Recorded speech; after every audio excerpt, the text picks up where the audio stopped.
নমস্কার বন্ধুরা, কেমন আছো তোমরা সবাই? হাতসাব সাবানের আরও একটি ভিডিওতে তোমাদের সকলকে স্বাগত।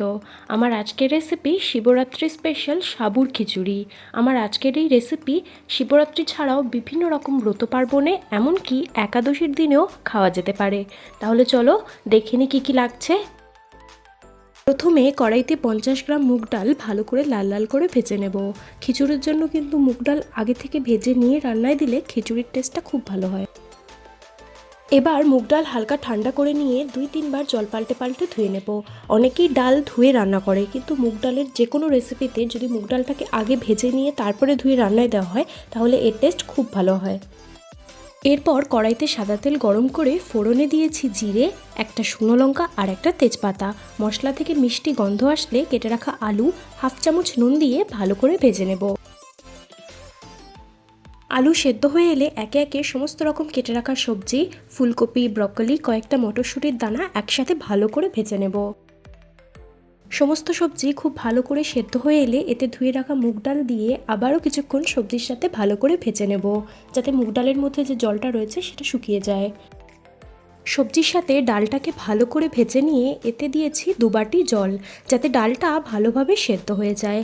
যতক্ষণ ডালটা সেদ্ধ হচ্ছে ততক্ষণ অন্যদিকে খিচুড়ির জন্য মশলাটা রেডি করে নেব। কড়াইতে সাদা তেল গরম করে দিয়েছি হাফ চামচ আদা বাটা। আদা হালকা করে ভেজে নিয়ে এতে দিয়েছি কেটে রাখা একটা টমেটো। মশলা কিছুক্ষণ ভেজে নিয়ে কিছুটা জল দিয়েছি যাতে মশলাটা না পুড়ে যায়। এবার ভালো করে সমস্ত মশলা কষিয়ে নেব।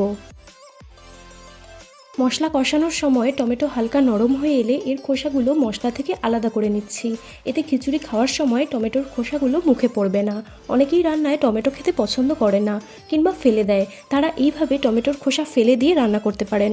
তাতে কিন্তু টমেটোর খোসাগুলো মুখে পড়বে না আর খেতেও খুব ভালো লাগবে।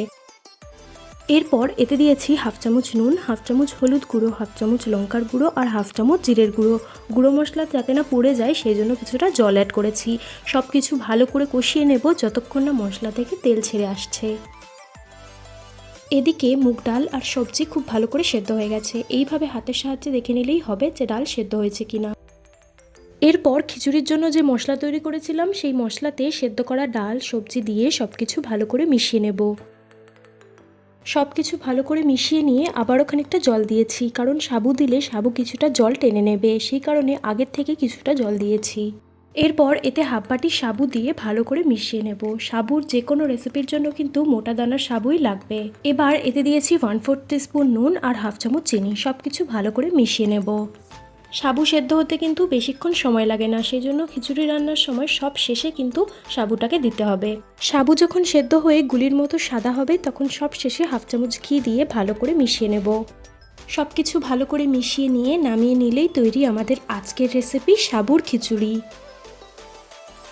কেমন লাগলো আমার আজকের রেসিপি অবশ্যই কমেন্টে জানাবেন। এরকম নিত্য নতুন স্বাদের রেসিপি দেখার জন্য আমার চ্যানেলটা সাবস্ক্রাইব করতে কিন্তু একদম ভুলবেন না।